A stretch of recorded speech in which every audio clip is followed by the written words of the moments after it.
Good day. Let us pray. Let the words of my mouth and the meditations of my heart be acceptable unto you, O God,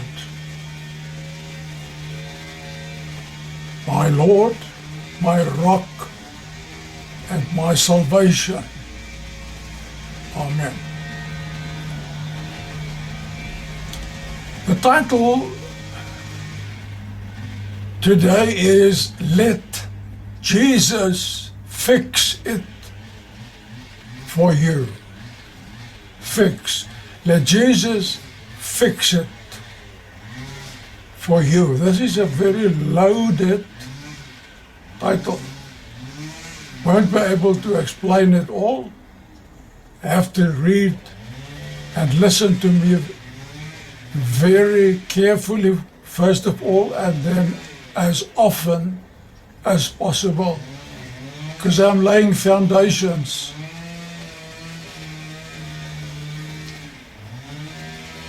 Jesus, the Son of God, the second person in the Trinity, the Father, Son, Holy Spirit, Trinity. Jesus as the second person is God's everlasting plan of salvation for mankind. Just remember it. Jesus is the only plan.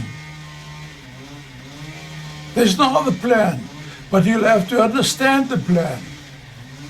And I'm not going to explain all of it in a short video like this. It's just not possible. I will elaborate on each and every one of the words that I utter, but that is in series as you keep on listening.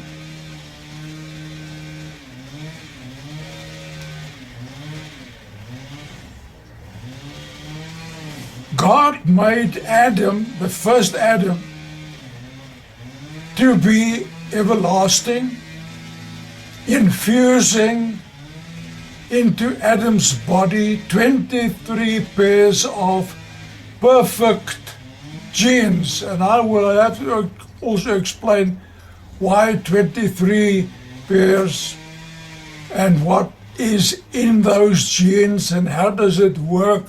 And just to be able to unpack that will take me a long time.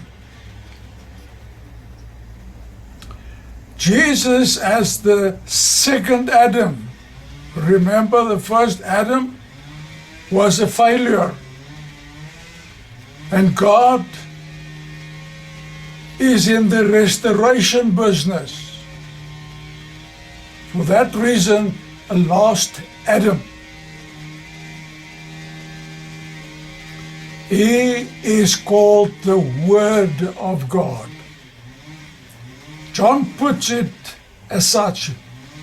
In the beginning was the Word, and the Word was with God, and the Word was God. These are all loaded sentences and statements. Jesus carried in his genes the everlasting healing and resurrection power of God's creative word. Death does not have an effect on the everlasting healing and resurrection power of God's creative word. That's why they crucified Jesus, buried him. But the resurrection power is in him and in his blood and in his genes. So the ground and the grave couldn't keep him there.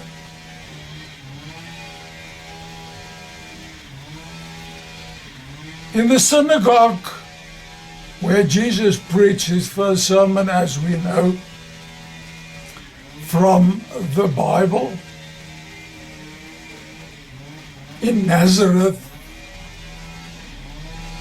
Jesus read from the prophet Isaiah chapter 61 verses 1 and 2a. He didn't complete that sentence for a specific reason. And I'm not going into that at the moment. Jesus announced that he is anointed, the Hebrew word Mashiach, to anoint with oil. Oil, symbol of the Holy Spirit, which means that the works under the authority of God, the Holy Spirit.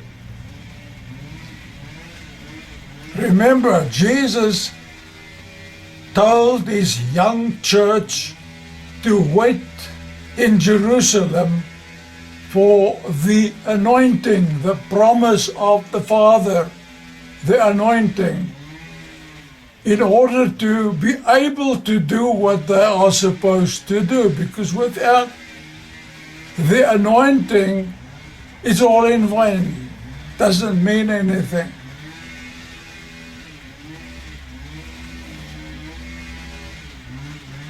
Jesus as HaMashiach, that is now a noun formed from the verb Mashiach, the noun HaMashiach, the anointed one.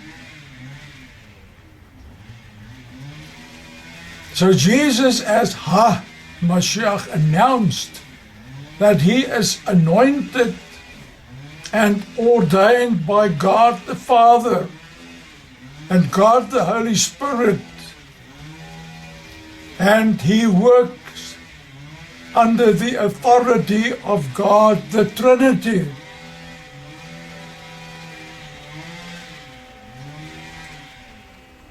Under the Trinitarian authority, then Jesus preached God's news to the poor of spirit. That I will also explain at a stage from the book of Zechariah.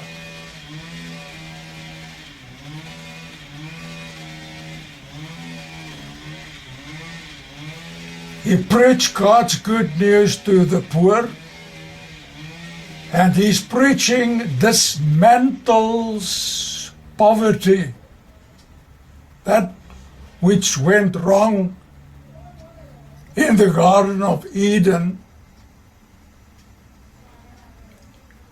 when the first Adam lost the glory of God, the authority of God, the presence of God.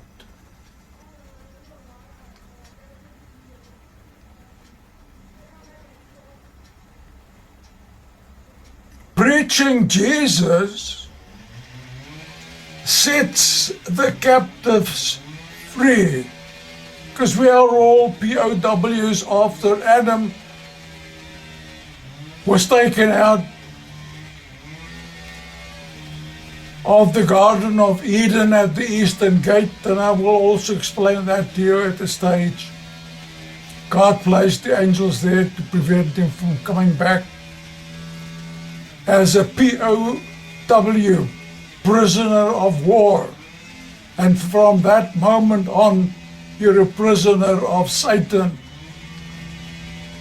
That's the reason why Jesus came to set us free. Dismantling our poverty, to become rich in God again.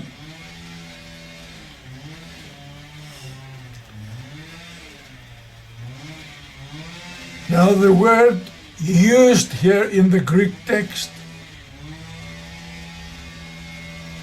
to set us free is the word maloontois. It's written in the perfect tense. Now the perfect tense has a specific meaning. I will at a stage explain all the different tenses in the Greek, but just for now, the perfect tense is a past tense, but it's a specific kind of a past tense. It means something is done in the past, but the effect never stops. It's not just a fact, because if you just want to state the fact that happened in the past, you use the aorist tense. But in the perfect tense, it means it lingers on. It happens in the past, happened in the past, but the effect and the power and what God had in mind with it will never, never, never stop.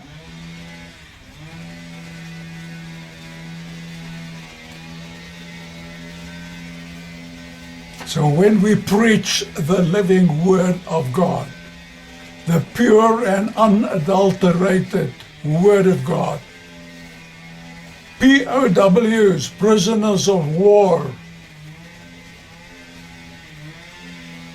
become free, because only the truth can set you free. Jesus is the truth. The Word is the truth.